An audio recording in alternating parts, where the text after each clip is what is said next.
Bonjour, Alexandra Vernier-Bogart, expert comptable commissaire aux comptes à Paris. Nous sommes réunis aujourd'hui pour vous exposer les différents axes de stratégie de rémunération des dirigeants.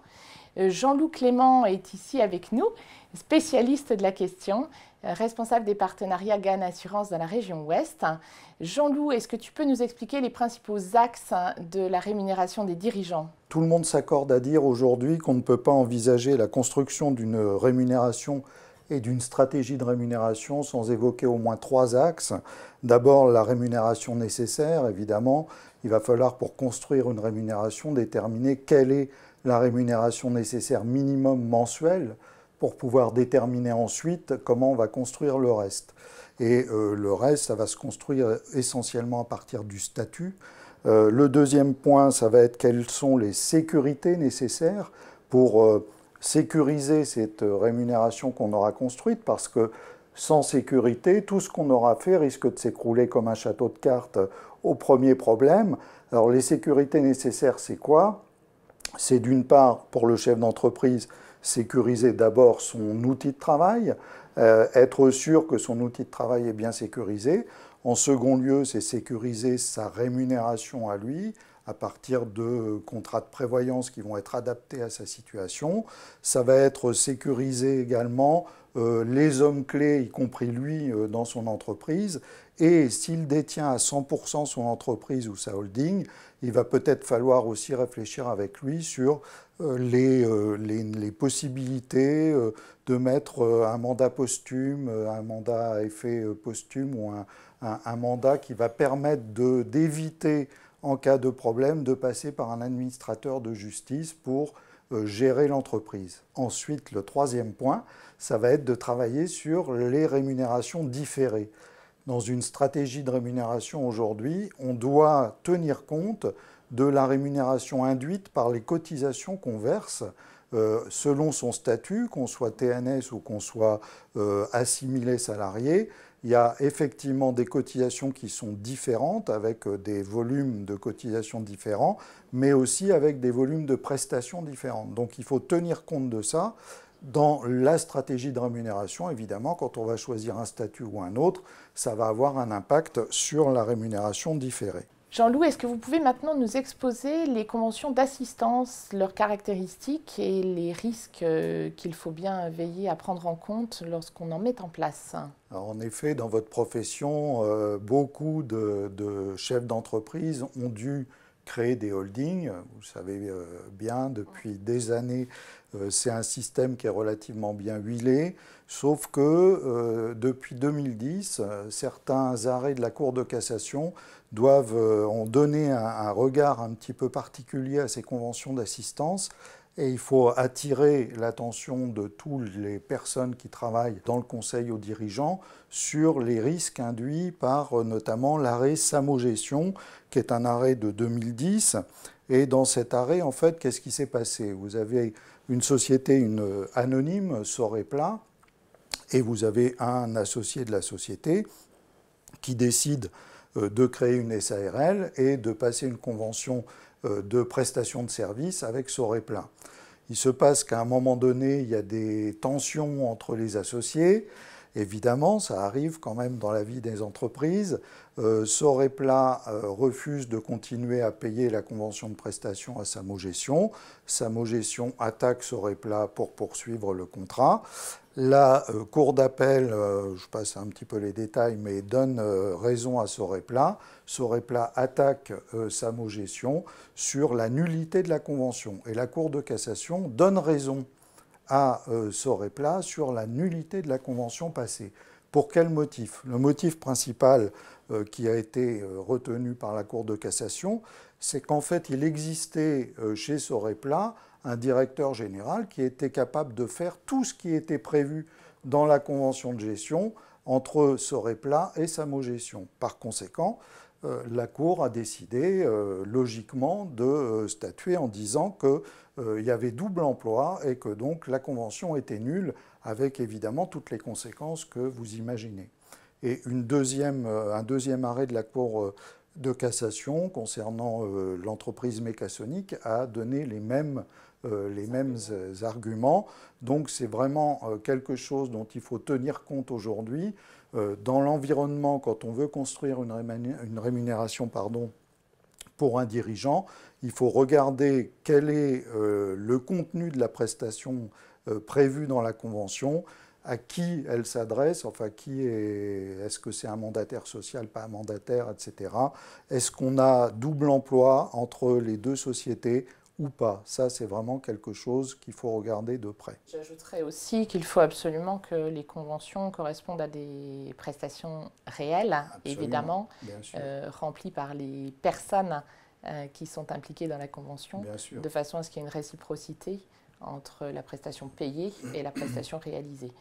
Toutes les charges de preuve étant évidemment à développer, que ce soit des emails de la société holding, des comptes rendus de réunion et des actes stratégiques. Même si c'est stratégique, ça doit exister et ça doit pouvoir être opposable en cas effectivement de litige, que ce soit judiciaire ou entre associés, voire avec l'administration fiscale qui regarde ça maintenant de très près. Oui, vous avez parfaitement raison. On voit très souvent sur le terrain d'ailleurs que la holding est souvent dans les mêmes locaux que la société d'exploitation. Il n'y a pas trop de différence, rien n'est vraiment organisé. La rémunération seule peut être versée sur la holding sans qu'il y ait d'autres dépenses de fait, etc. Tout ça, c'est quelque chose qu'il faut construire de manière très précise pour éviter effectivement la mise en cause de la construction de ces sociétés. Au niveau d'un dirigeant, je crois que la problématique de la retraite devient assez centrale, avec en particulier le risque que nous connaissons aujourd'hui sur la poursuite du régime Agirc-Arrco. Quels sont les éclairages que vous pouvez nous donner sur ce sujet ?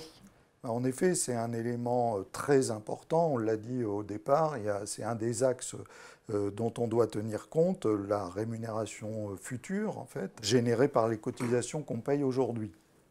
Et il se trouve que on a aussi vu ces derniers temps, depuis 2013, en fait, les sociétés, les SAS se constituaient de manière un peu nombreuses, on va dire, dans la société, dans les créations de sociétés, pardon. Et il faut savoir que la quote-part de SAS était de 50% en 2013, elle est passée à 30%. Donc le statut, le choix du statut détermine aussi la rémunération future des dirigeants. Or, il se trouve qu'un accord Agirc-Arrco a été conclu au mois d'octobre 2015. Au terme de cet accord, on s'aperçoit que l'Agirc est en très grosse difficulté. Fin 2017, il ne devrait plus y avoir d'argent dans les caisses. Il y a un programme de réduction des coûts qui a été fait, ou d'économie qui a été fait dans cet accord, qui prévoit en 3 temps, 2016, 2018, 2018, 2020 et au-delà de 2020, de faire 8 milliards d'économies. Entre 2016 et 2018, la plupart des économies, 3,6 milliards qui doivent être faites, va être faite sur le dos des retraités. En fait, puisque sur ces 3,6 milliards, 3,4 milliards seront constitués par une baisse des pensions des retraités. On peut considérer que cette situation-là va durer relativement dans le temps. En tout cas, ça veut dire que sur ce premier créneau, les retraités vont payer le plus gros. Entre 2016 et 2018, il va y avoir d'autres choses qui vont intervenir, notamment la hausse du taux de cotisation, du taux d'appel des cotisations qui va passer de 125% à 127%, la baisse du taux de rendement de l'Agirc qui va passer de 6,56 à 6%, mais tout ça génère de très petites économies en réalité. Et quand on regarde l'ensemble du plan d'économie qui est généré par cet accord, dans lequel l'Agirc va disparaître, puisqu'il va y avoir une fusion Agirc-Arrco, eh bien, au terme 2020, il reste encore 4 milliards d'euros de déficit qui ne sont pas couverts par le plan d'économie.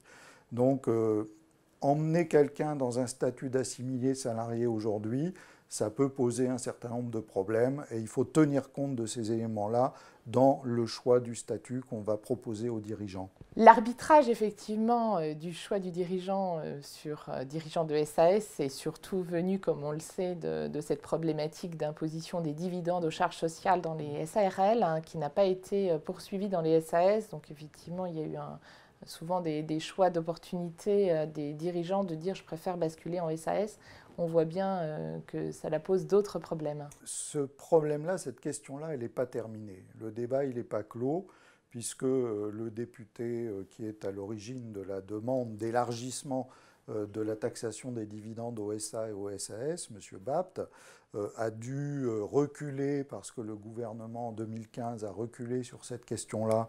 Mais dans le projet de loi de finances 2016, il entend remettre à nouveau ce point-là sur la table. Donc on peut, si on doit orienter un chef d'entreprise vers un statut d'assimilé salarié au motif qu'on n'aura pas de taxation sur le dividende, c'est peut-être quelque chose un peu trop optimiste, on va dire, et pas vraiment certain en l'état actuel des choses. Jean-Loup, nous avons déjà évoqué le point des conventions d'assistance. Maintenant, est-ce qu'on peut revenir justement sur cette problématique des holdings animatrices et des risques évidemment encourus par les dirigeants dans des choix qui pourraient être un petit peu trop opportunistes, en tous les cas au regard des risques fiscaux et sociaux? Vous le savez sans doute beaucoup mieux que moi, mais l'administration refuse depuis des années de donner une définition claire de ce qu'est une holding animatrice. La définition de la holding est donnée par un article qui concerne l'ISF. Donc c'est relativement vague et c'était l'administration l'année dernière, en 2015, devait donner une définition claire, elle ne l'a pas fait. Donc aujourd'hui, c'est la jurisprudence qui, par défaut, dit ce que n'est pas une holding animatrice. Et vous le disiez tout à l'heure dans les échanges qu'on avait, effectivement, il va falloir regarder dans une holding pour prouver qu'elle est animatrice, d'une part qu'il n'y ait pas double emploi avec ce qui est fait dans les sociétés en dessous, mais surtout il va falloir cartographier un petit peu la holding, qu'elle ait une adresse mail, qu'il n'y ait pas simplement la rémunération du dirigeant qui soit versée dans la holding, mais qu'elle fasse des dépenses, que le dirigeant travaille bien de sa holding pour donner ses ordres, pour dire comment il intervient dans l'administration ou l'aide auprès des sociétés filiales, etc. Tout ça est défini négativement par la jurisprudence en disant voilà ce que nous on considère qui n'est pas du domaine d'une holding animatrice. Donc c'est un domaine qui est largement ouvert au contentieux et sur lequel il faut être très vigilant. Jean-Loup, nous savons que certains dirigeants dans les sociétés holding essaient de mettre en place des produits d'épargne salariale sur un spectre évidemment qui est souvent très limité à leurs personnes physiques ou éventuellement leurs conjoints. Quels sont vos conseils sur le sujet? L'épargne salariale, c'est quelque chose d'extrêmement bon, on va dire extrêmement performant, mais faut l'utiliser de manière correcte et en fonction de ce que les textes disent. Donc l'administration, autant fiscale que sociale d'ailleurs, va être très attentive, puisque vous savez que plus l'intérêt fiscal est important, plus l'administration va regarder si les choses ont été bien faites. Or, en matière d'épargne salariale, on voit un petit peu de tout. C'est pour ça qu'il faut vraiment être très attentif quand on travaille sur l'épargne salariale, à bien maîtriser l'ensemble des dispositifs pour être très clair dans ce qu'on fait et ne pas risquer de déconstruire à coût de frais administratifs très élevés ce qu'on a eu du mal à construire. Donc, pour dire les choses, depuis la loi Breton, le chef d'entreprise a effectivement la possibilité pour lui et son conjoint de bénéficier des dispositifs d'épargne salariale. Il existe des possibilités, y compris dans les holdings ou dans des sociétés familiales, d'utiliser l'épargne salariale. Il faut que ce soit bien fait, correctement, pour éviter l'abus de droit social, puisque vous savez que là aussi, depuis 2009, on a un nouveau texte qui concerne l'abus de droit social, et l'abus de droit social est effectivement quelque chose qui risque d'être aussi bien concerné par les passages de SARL en SAS juste avant la distribution importante de dividendes, par exemple, que dans des situations où l'épargne salariale non maîtrisée permettrait à un chef d'entreprise et à son conjoint de bénéficier de sommes très importantes d'exonération, alors que les choses n'auraient pas été bien faites et bien maîtrisées au départ. Donc c'est là où vous intervenez, qu'il faut absolument que les contrats soient correctement signés, étendus à l'ensemble du scope des salariés ou non de la holding, et qu'en tous les cas, les contrats soient bien mis en place préalablement à tout versement. Oui, absolument. En tout cas, c'est le cas aussi bien dans les TPE familiales où il y a un salarié, hein, même si c'est que le conjoint, mais il faut maîtriser les choses. Et là, on a des possibilités, notamment avec la participation volontaire dans ce type de structure-là, qui sont extrêmement performantes. Mais là aussi, ça demande vraiment un encadrement de professionnels pour pouvoir bien maîtriser à quel moment on le fait, avec quels moyens, etc. Voilà. Merci Jean-Luc.